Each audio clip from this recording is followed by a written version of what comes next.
ಸುಡುವೆ ಸುಡುವೇನೋ ಸಕಲವ ಮುನಿಯಲಿನ್ನದರಿಂದ ದೃಢದೊಳು ಅಧಿಕನೆಂದ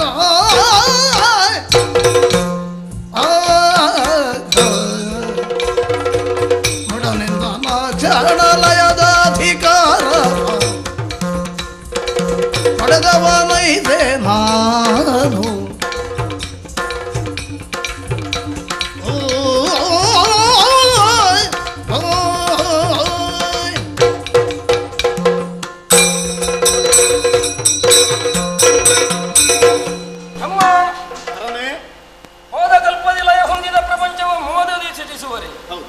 ಮತ್ತೆ ಪಾಲಿಸಿ ಲಯಗೊಳಿಸುವರೆ ಆದಿರಿ ನೀವಾದರೆ ಎನ್ನುವಂತೆ ಅಮ್ಮನ ಆಜ್ಞಾವಾಕ್ಯ.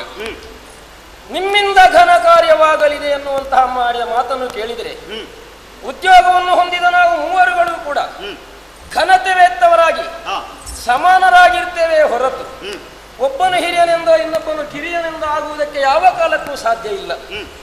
ಅಮ್ಮನ ವಾಕ್ಯಗಳಷ್ಟನ್ನೂ ನೀನು ಸರಿಯಾಗಿ ಮನನ ಮಾಡಿಕೊಂಡಿದ್ರೆ ನಿನಗದರ ಅರ್ಥ ಆಗುತ್ತಿತ್ತು. ಅದಲ್ಲದೆ ಸೃಷ್ಟಿಸುವಂತಹ ಉದ್ಯೋಗವನ್ನು ಮುಂದಾಗಿಸಿಕೊಂಡು ಹಿರಿತನ ಉಂಟು ಅನ್ನುವುದನ್ನು ನೀನು ಸ್ಥಾಪಿಸುವುದಕ್ಕೆ ಹೊರಟ್ರೆ ನೀನೊಂದು ಸಮಸ್ಯೆ ಸೃಷ್ಟಿ ಮಾಡ್ತೀ ಎನ್ನುವುದೇ ನಿರ್ಧಾರವಾಗ್ತದೆ. ಇಲ್ಲಿ ದೊಡ್ಡವ ಸಣ್ಣವ ಎನ್ನುವಂತ ಒಂದು ಕಲ್ಪನೆಗಳು. ಹೌದು, ಒಬ್ಬ ಸಣ್ಣವ ಅಂತ ಆಗಬೇಕಿದ್ರೆ ಮತ್ತೊಬ್ಬ ದೊಡ್ಡವನಾಗಬೇಕು.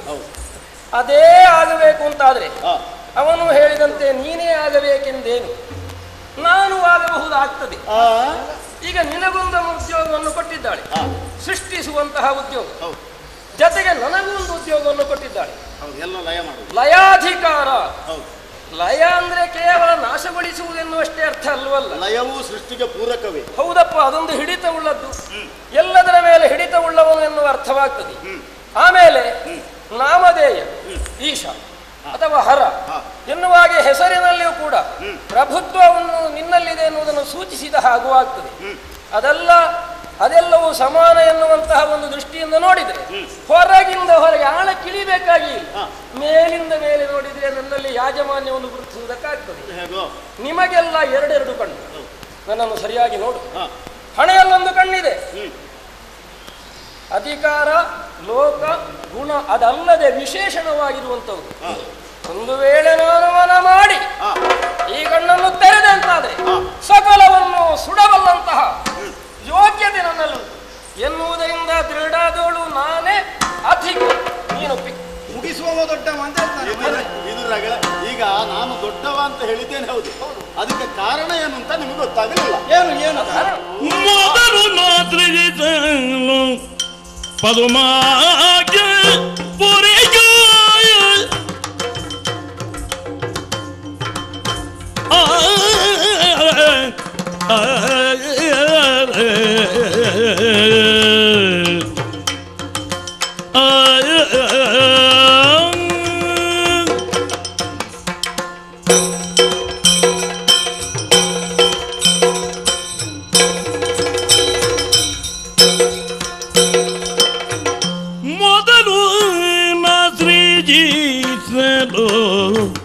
ಪದುಮಾಗ್ಯ ಪೊರೆಯುವ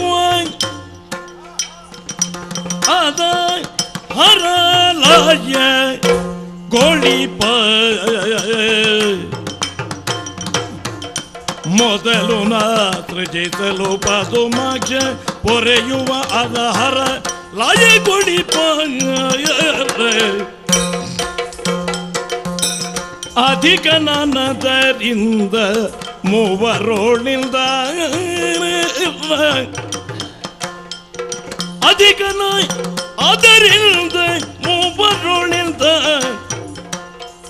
ಆ ವಿಧಿಯು ಮದವ ಬಿಡದೆ ಅಧಿಕ ದಾನದರಿಂದ ಮೂವರೋಳಿಂದ ವಿಧಿಯು ಮದವ ಬಿಡದೆ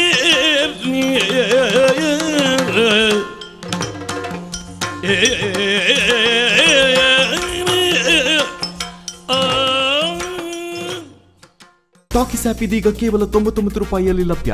ಹಿಂದೆ ಡೌನ್ಲೋಡ್ ಮಾಡಿ ಟಾಕಿಸ್ ಆಪ್.